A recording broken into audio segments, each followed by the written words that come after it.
Hello, I'm Patricia Shaughnessy, an associate professor at the Department of Law of Stockholm University. I'm a member of the Academic Council of the Institute for Transnational Arbitration, and I'm recording this video as part of its series on what I am doing. I'll be sharing two different projects that I'm working on with you in this short video. First, like many academics, I contribute to different projects outside of my normal academic activities. For the past 30 years, I've been contributing as a senior expert or a project leader to legal development projects which seek to promote the rule of law and access to justice through enhancing efficient and fair and effective dispute resolution for commercial disputes. I'm currently working on two separate projects, both of which involve working to develop the commercial dispute resolution environment through enhancing arbitration and ADR, as well as commercial courts or specialized commercial court chambers. In these projects, I have an opportunity to engage in hands-on comparative law research.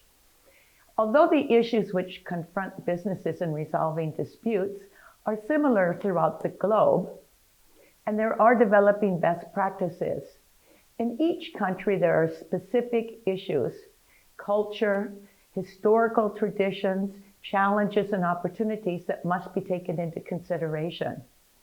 In order to achieve resilient and sustainable progress, it is essential to engage with the local stakeholders, a variety of stakeholders. And as an expert or a leader, one must listen carefully to get the perceptions, the input, and the needs of the users in that community. This has very much enriched my academic research. Turning now to a current academic research project, I would like to share with you a project for an article on consent awards, which are also called arbitral awards on agreed terms. This may look on first appearance not to be an area that would generate many issues or be problematic. After all, there is a general policy to encourage parties to settle, to avoid contentious, resource-demanding, and consuming proceedings. Many parties are turning to mediation and med-arb clauses, arb-med-arb clauses, and settlement is encouraged as a policy. In fact, arbitrators are encouraged to more actively engage in facilitating settlements between the parties. However, when arbitration is commenced solely for the purpose of recording a settlement that has already been reached, it may trigger concerns about whether this is an adjudicative process. Some commentators in courts have found that in order for an arbitration to be commenced, there needs to be a dispute. Indeed, can an arbitrator be an arbitrator if the arbitrator is appointed merely to convert a settlement into an award and not engage in any adjudicative process? Can arbitrators enjoy the status of an arbitrator without an adjudicative process?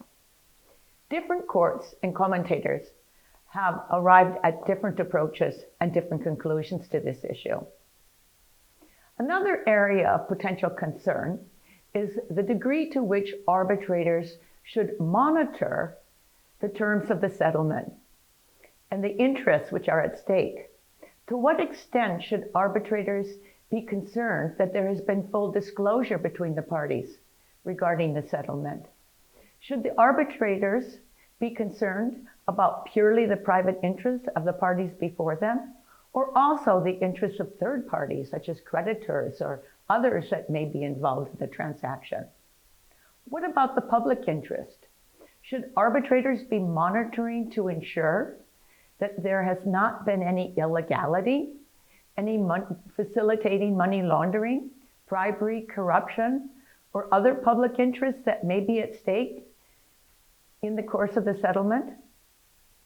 These are just some of the interesting and potentially complex and controversial issues that the rendering of a consent award can generate. I'm looking forward to continuing and publishing my research on this area of law soon, and I very much appreciate having had the opportunity to share with you today, albeit briefly, what I am working on. Thank you.